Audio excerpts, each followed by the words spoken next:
Sotumaa Zo. fi Oh, akkamii jaalabbiyo.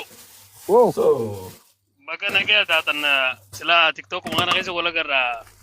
Bakka jiraatanii jaalboonsaallee bakka jiraatanii Dr. Jamal haasawaa bareedaa godhu turtanii qalbii isin dhaggeeffachuu ture.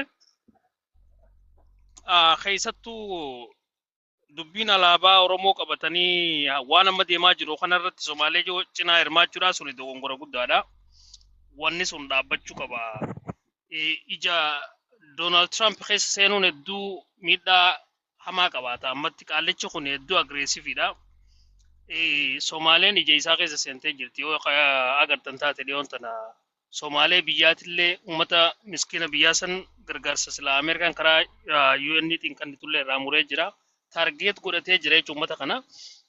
Even Minisootaa fi naannawaa adda addaatti baqataa isaanii kan tana dura asaalama harkatee citizenallee fudhatee jiraataa jiru kana appilikeeshinii isaanii akka irra deebi'ee ilaalamu. Informationii isaanii appilikeeshinii isaan duraan galfatan san wanni keessatti barbaarummaan ni jirti waan jiru keessa deebi'anii akka fattashan ajaja akkasii hundatti kananii irratti hojjechaa jiranii. Akkana jechuun keessiin baqataa kun irra hedduun feekiidhaan ni beeytanii. Wantoota adda addaa keessatti faabrikeet godhameeti firrii wal fidaa kunii fi biyya baqaarraa ammas Keeniyaa fi biyyoota adda addaa irraa dhufan kana maatii garaagaraa faatu bakka takka walitti qabamee maatii takka waliin ta'ee sobaan dhufa. As keessatti wanni kun akka jiru ni beeka. Warri immigireeshinaa kun akka gaarii beeka. Tolchii madduudha malee duraanuu keessiin kijibii ni dhaamiti. Amma gaa bakka duraan tolchii maddu jaanii keessii namaa uumanii fidan san hunda keessa deebi'aniiti maanoo duraan jirtu tuttuqanii uummata kana citizenummaa irraa kaasanii gara biyyaatti harcaasuudhaa deemanii jechuudha. Kuni maali? Somaaleen bu'aa isiin biyya tanaa buufturra miidhaa isiin buuftuutu caalaa waan jiru irratti waan xiyyeeffatan fakkaata. Kuni maaliif ta'a?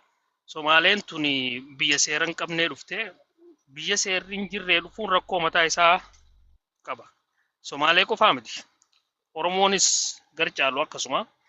Baqataan immigirantiin kun heeraa fi seera biyya kanaa guutee gaafa citizenshipii fudhatu sagaleen dhagamtimi? Ni dhagamti. Gaafa citizenshipii fudhatu faayidaa biyya tanarraa fayyadamuudhaaf jeeti malee dhugumaan onnee irraatti amaneetii miti beeka. Biyya tana heeraaf seera isii dirqama isiin itti kennitu oozii san gaafa fudhatu kakuusan kakatu dhugumaan Ameerikaanawee jechuudha miti. Faayidaa citizenshipii namaa kennitu san jalatti dhukatee irraa fayyadamuudhaaf daatee irraa fayyadamuuf biyya tanarraa. Gaafa kana jennu carraa harkame hundatti fayyadameeti waa butatuudhaaf yaalaa jechuudha. Yooni fi amma immigirantii kana gar caaluu agartan hanga seerri isan dhaqqabnetti yookaan seerri isan agarretti seera dhukateeti malee seerri nan harkiniidha malee badiin dhiisu. Amma fakkeenya tiraafik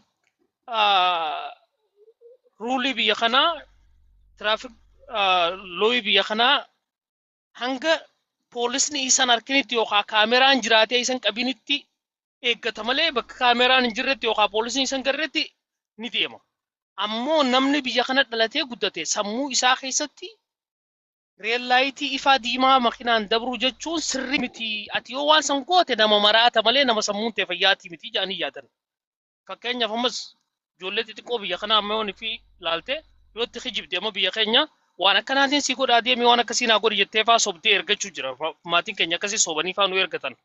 Biyya kana amma ijoollee yoon fi akkasii sobdee ergachuuf yaalte waan sun yoo ati hin guutin ati kijibaadhaa siin jetti. Namni kijibaan immoo baalii hin qabu gatii hin qabu yookaan immoo nama sirriiti miti. Namni noormaaliin bilchina qabu maachuurdi ta'e namatti hin kijibu. Nama kijibaan nama baaluules gatii hin qabne akkasitti ilaalanii jechuudha. So sammuu isaanii keessatti seera namni cabsu nama noormaalii miti. Nama guutuudhaa miti maraataadhaa yookaan immoo nama baalageedhaa jedhaniiti fudhatanii hin cabsan seera. Ha cabsu immoo baalagummaa isaa ifi beekeeti badiidhaaf dalaga. Kiraayimii baqataan immoo wanti kanarraa adda isa godhu hanga seerri isan harkinitti waan fedhe dalaga. Seerri hanga isan harkinitti.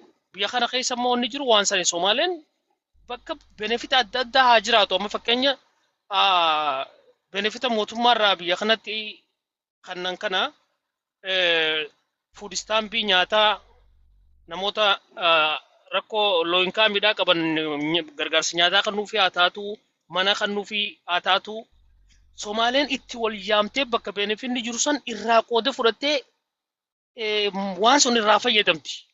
Hadalagulleen dalagaa isaa dhooyseeti haala ittiin kara duubaatiin waan faayidaa kanarraa fayyadamu yaada. Maaliif biyya seera qabne irraa waan dhufaniif waan akkasii biyya mootummaan qabne irraa waan dhufaniif waan akkasii heddummaatan. Itoophiyaan garuu namni Oromoodhaatii fi namni Itoophiyaa irraa dhufee biitti sun xiqqaattee guddattee yookaan immoo diimokiraatik taatee fi ta'uu dhabdee mootummaa qabaachaa turtee waggoota dheeraadhaaf hangafoota biyyoota mootummaa akka mootummatti qabaatan keessatti seenaa guddaa qabdi. Hanqinni mirga dhala namaa eeguu fi kun diktaatorummaadhaa jiraatu malee jechuudha. So uummanni Itoophiyaa kun diisantiidha hedduu uummata nagayaati seerree cabsutti hin jijjiiru. Yoo nama Itoophiyaa agartan bakka rabshaan jirutti hedduun baay'atu. Maaliif rakkoon narra gahaa jeeyyaata. Seeraatu na adabaa deebi'ee miidhamaa yoo inni hidhame maatii tiyyaan miidhamaa anaan miidhamaa maaliif yaa miidhama jaa. Hedduu nama Itoophiyaa poolisaa hojii konfronti godhu nagartu. Rabshaa godhu nagartu. Bakka waltumiinsaatiif harka laatuutti hin agartu. Maaliif kun baakgiraawundii akkaataan itti guddanne san takka biyya mootummaa qabdu keessatti mootummaa abbaa irrellee haa ta'u lammaffaa haalli duudhaan hawaasa keessatti kaalchariin hawaasa keessa jiru waliif ajajamaati hawaasni kun liid wal godhaa wal hogganaadhaati as geenye jechuudha. Nuufi hawaasni biyya san keessa jiran hedduun isaanii jechuudha biyya Itoophiyaa keessa jiraatan garcaan wal fakkaanna. So waan kanarratti amma misteeka guddaadha. Namni Oromoodhaa bakka sanitti argamu jechuun misteeka guddaadha. Tiraamp hedduu ija kaayyatee jira. Waan amma deemaa jiru kana keessatti biyyoota viizaa akka hin arganne namoonni biyya 75 irraa dhufan biyya tana viizaa akka hin arganne kan jedhu ibsa baasee jira torban kana keessas. Waan sun maaliif godhee wanni isaan akka koositti itti fayyadaman guddaan biyyoota kanarraa namni dhufu bu'aa inni biyya kanaa buusu irra miidhaa inni buusu irra caalaa kan jedhu. Inumaatu meenshin godhanii achi keessa sabsidii faayidaa mootummaarraa argatan irratti kan hirkatanidha garri caalu parsantiin guddaan hawaasni biyya kanarraa dhufu. Food stampidhaa fi gargaarsa mootummaatti hirkatanii warreen jiraatantu baay'ataa. So kun maal si garsiisa? Taargeetiin isaa hagamta akka dheeraa akka ta'ee fi xiyyeeffannaa waan kanaaf kennaa akka jiran. Ammas karaa biraatti waan tokkotu jira. Tiraamp gaafa dhiyoon tana neetoo sammiitii irratti waan inni dubbate dhageessan biyyoota Eurooppiyaan yuuniyooniidhaan kaalcharri keessan aadaan keessan eenyummaan aayidentitiin keessan badaa jira yoo ammatti hin dhaqqabnee kan jiru mootummoota Awurooppaatii ibsa dabarsee jechuudha. Maal sitti akeeka? Baqataan biyya biraarraa immigirantiin dhufu kuni eenyummaa lafaa aadaa lafaa kana jijjiiraa jira. Lakka baay'ataniin amantii ofii lafa tanarratti piraaktis godhuu jira. Amantii piraaktis godhuu kana keessatti diimoogiraafii lafaa jijjiiraa deeman jechuudha. Aadaa hawaasaa jijjiiraa deeman. Orijinaaliitii san gadhiisaa deema warri lafaa. Biyya amma adiin qofti itti baay'attuu fi isteeta yookaan siitii adiin qofti itti baay'attuu fi soosaayitiin adda addaa keessatti baay'attu yoo ilaalte waan garaagarummaa guddaa qaban. So biyya adiin qofti itti baay'atu hawaasni haala uffannaa isaanii, haala haasoo isaanii, eenyummaa isaanii yoo ni ilaalte eenyummaa isaanii kaleessan hedduu gadhiisanii irraa fagaatanii mul'atan. So kanaaf eenyummaa teenyata ganamatti deebina waan jiru san Ameerikaanis garasitti deemu jirti, gamasitti deemaa jirti jechuudha. Awurooppaanis gamuma sanitti deemaa jirti. Inni biraa teeknooloojiin teek oovar godhaa jira hojii. Baqataan biyya namaarraa dhufu kuni duraan biyyoota weestarnii kana ni fayyada. Hojiin sadarkaa gadiirra jirtu keessattuu weeraawusii keessa jirtu immigirantii kanaatu qabee dhaabbataan.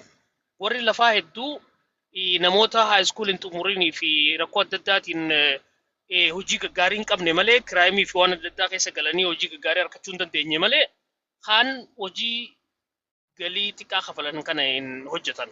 Kanaaf baqataa biyya kana dhufu kana haala mijeessanii